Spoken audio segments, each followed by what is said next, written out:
Bandeko babolingo na banzi ete bino moko bouti kolanda bomoni ndenge nini Monsieur Albert Mouya a psilikopesa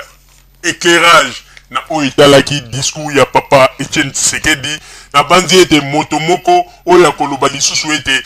non to comprenaki te boye na banzi ete discours oyo to éclairage oyo Monsieur Albert Mouya a pesi eko apaiser bino pe bokozala calme na banzi ete na proposition oyo bosalaki ya koloba ete bokende ko beta ba responsable ya IDPS bokanga ba bureau na bango pe na banzi ete ba décision na bino wana il faut bobwaka yango mosika po ete Monsieur Albert Mouya azongisi bino na kati na raison pe atalisi bino ete oyo bino bozalaki kokanisa ezalaki yango te talande vrai éclairage to vraie vérité na kati na discours ya papa Etienne Tshisekedi ezalaki nde oyo.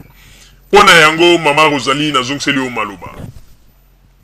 Merci mingi papa Roger pona ko zongsela ngai lisusu maloba na oyo uti koloba tozali kosenga kaka na ba quand mbata il faut boyeba ka ko comprendre message ya moto oyo azali sage tango azali koloba alobi nini pe a expliquer nini po ete na discours ya papa Etienne Tshisekedi alobaki ba makambo mingi na ndenge ya parabole ndenge ndeko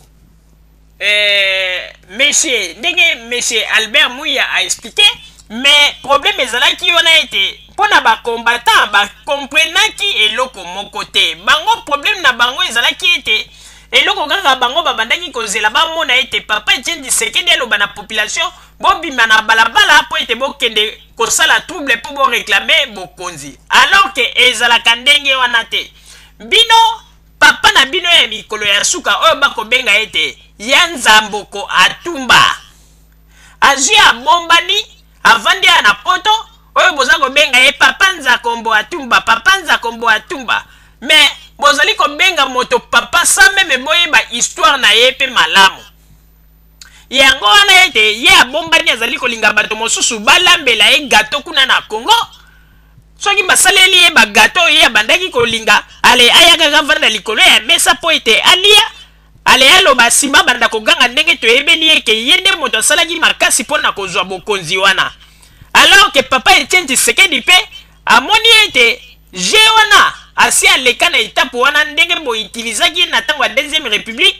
ndenge bosalaki ete okende na Congo soki okomi kuna na Congo yebi na Kinshasa na ntango ya ex-Zaïre kende soki okomi yebisa na pepe ke Mobutu akoyeba yamba ye malamu tango ye akomaki na Kinshasa a préparé terrain pe yebisi peuple ayokeli Mobutu ayeba yambi ye comme un roi bandeko suka na yango bapesa papa Etienne Tshisekedi rejet ya kokauka o ndenge balobaka ete kosiki bota yango ete papa Etienne Tshisekedi souvenir wana evandela ye pe na moto amona ete ndenge ba mobutiste wana basalaka ye yango te yango na omoni pe papa Etienne Tshisekedi alobaki ete victoire lelo le 24 donc mokolo ya le 24 bazali ko célébrer des victoires contre ba mobutiste alobaki yango pona nini alobaki yango parce que ye komona ete ba mobutiste mingi baza na poto awa baza mosika baza koganga kaka na mosika mais IDPS ekei na Congo en force pe population pe bazali nsima na ye nde aye koloba ete amoni force oyo IDPS eza nango na bamobutiste oyo bavandi na poto kaka kolobaloba bilwalwa ndenge balobaka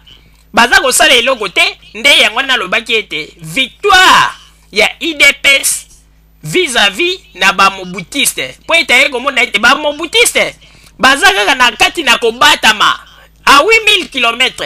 mais IDPS na kati ya terrain donc pona wana alobi ete bango bakei le 24 po ba célébrer victoire ya IDPS contre ba mobutiste IDPS na kati ya terrain ba mobutiste ya konyamuka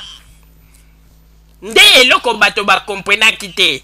bandeko babolingo oyo tozalaki na yango wana bozala kaka bisika bozali nde na nsima ya bangonga tokotalisa bino basango nini oyo tobombeli bino ya radio Zumel 1000 merci.